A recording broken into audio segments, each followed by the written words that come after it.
بسم اللہ الرحمن الرحیم۔ یہ نہ سوچو کہ نصیحت چھوٹا کر رہا ہے، یہ اللہ کا انتخاب ہے کہ کس کی زبان سے حق جاری کر دے۔ اکڑ میں مت رہو، اللہ کے لیے جھک جاؤ۔ اچھا دوست چاہے جتنی بار ناراض ہو منا لیا کرو، کیونکہ تسبیح کے دانے جتنی بار بکھریں چن لیے جاتے ہیں۔ جس انسان کی جان نکل جائے وہ زندہ نہیں رہتا، لیکن جس کا احساس نکل جائے وہ انسان ہی نہیں رہتا۔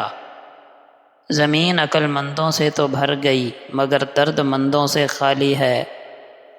جس دن لوگوں کو یہ سمجھ آ گئی کہ مخلوق سے محبت خالق تک لے جاتی ہے، اس دن روئے زمین پر امن قائم ہو جائے گا۔ منہ میں زبان تو سبھی رکھتے ہیں، کمال وہی کرتے ہیں جو اسے سنبھال کر رکھتے ہیں۔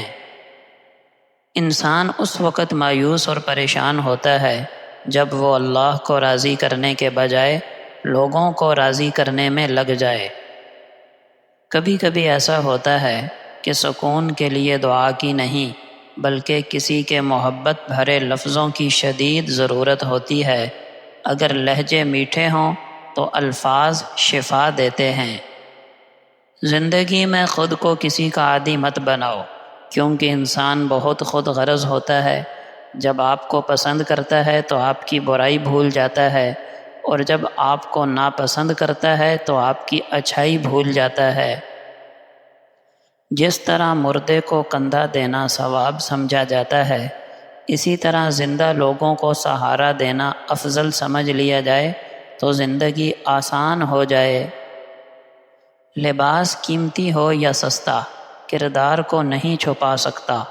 اپنا کردار اچھا کر لو، ہر لباس میں اچھے لگو گے۔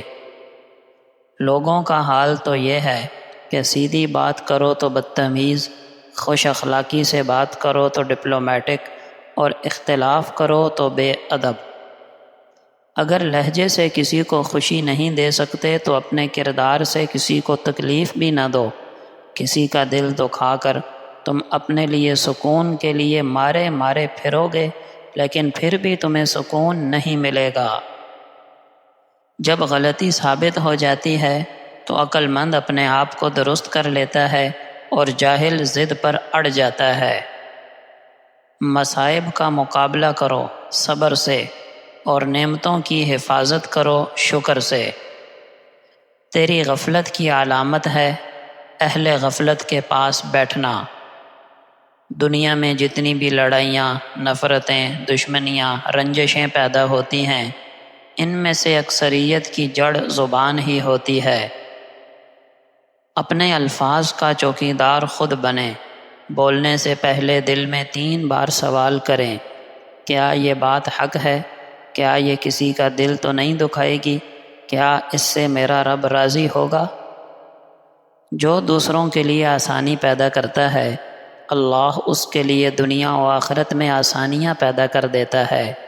یعنی جب ہم دوسروں کی مدد کرتے ہیں اور ان کی مشکلات کو کم کرنے کی کوشش کرتے ہیں تو اللہ تعالیٰ بھی ہماری زندگی میں آسانیاں پیدا کرتے ہیں، نہ صرف اس دنیا میں بلکہ آخرت میں بھی۔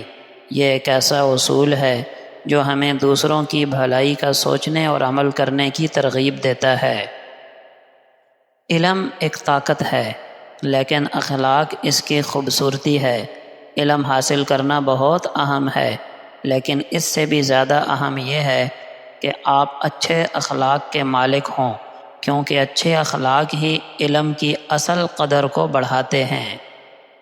حضرت عبداللہ ابن عمر بن عاص رضی اللہ عنہ سے روایت ہے کہ نبی کریم صلی اللہ علیہ وسلم نے ایک دن نماز کے متعلق تاکید فرمائی تو ارشاد فرمایا، جو شخص اپنی نمازوں کی نگرانی کرے گا تو وہ قیامت میں اس کے لیے نور بن جائے گی اور اس کے ایمان کی پختہ دلیل ہوگی اور اس کے لیے نجات کا باعث ہوگی، اور جس شخص نے نماز کا کچھ خیال نہ رکھا تو قیامت کے دن اس کے لیے نہ نور ہوگا، نہ حجت، اور نہ اس کی بخشش کا ذریعہ، اور وہ قیامت میں قارون، فرعون، حامان اور ابی ابن خلف کے ساتھ ہوگا۔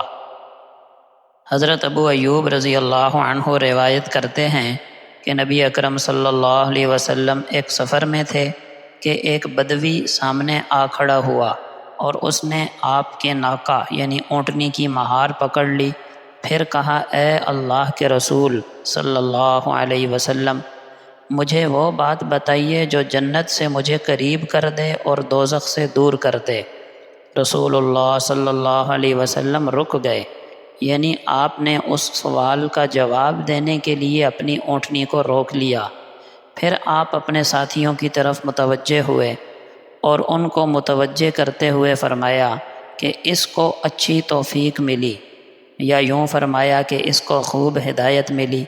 پھر آپ نے اس اعرابی سائل سے فرمایا، ہاں ذرا پھر کہنا تم نے کس طرح کہا تھا؟ سائل نے اپنا وہی سوال پھر دہرایا کہ مجھے وہ بات بتائیے جو جنت سے مجھے نزدیک اور دوزخ سے دور کر دے۔ حضور صلی اللہ علیہ وسلم نے فرمایا، عبادت اور بندگی کرتے رہو صرف اللہ کی، اور کسی چیز کو اس کے ساتھ کسی طرح بھی شریک نہ کرو، اور نماز قائم کرتے رہو، اور زکوٰۃ ادا کرتے رہو، اور صلہ رحمی کرو، یعنی اہل قرابت کے ساتھ حسب مراتب اچھا سلوک رکھو اور ان کے حقوق ادا کرو۔ یہ بات ختم فرما کر آپ نے اس بدوی سے فرمایا، اب ہماری اونٹنی کی مہار چھوڑ دو۔